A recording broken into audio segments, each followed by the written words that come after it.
So the first one is a question on bid strategies with different campaign structures from Emma. And the question is, with different bidding strategies, does it make a difference to performance what campaign structure you choose?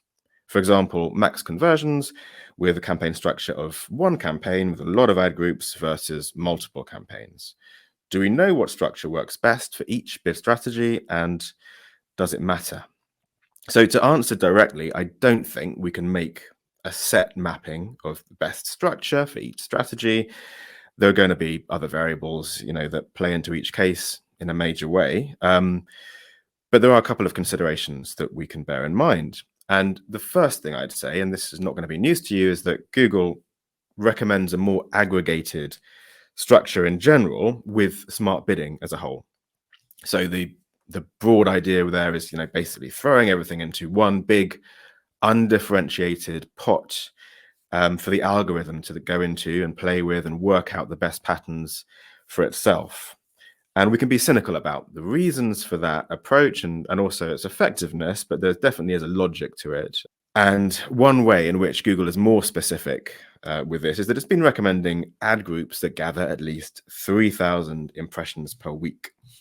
I think in my answer in the Facebook group, I may have said that was 3,000 impressions per month, but it is in fact weeks. So this is a screenshot from a deck from Google, quite old now, but there isn't a lot of update on this. This is not a stat that gets brought up a lot. I've seen it 2 or 3 times.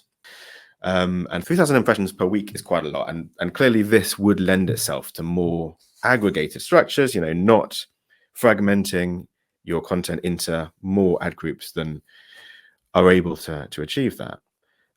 So with this advice, Google doesn't say that this is specifically for maximize strategies or target strategies. It's a general smart bidding bit of recommendation.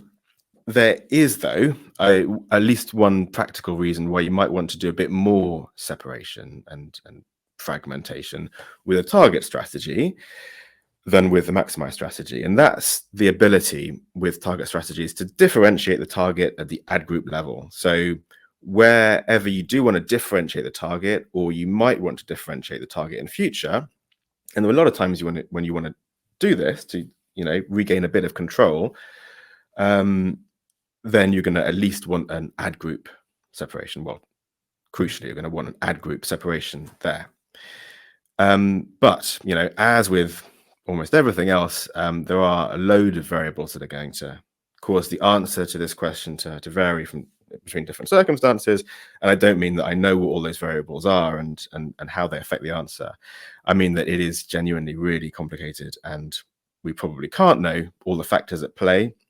So our best policy with this is to stay open-minded about it and flexible, and test different stuff where we get the opportunity, so we get an idea of what tends to work. Keep it simple where we can, so don't overcomplicate our structures, I would always say. And also another good principle, I think, is when something's working at least reasonably well, don't change it. At least don't overhaul it.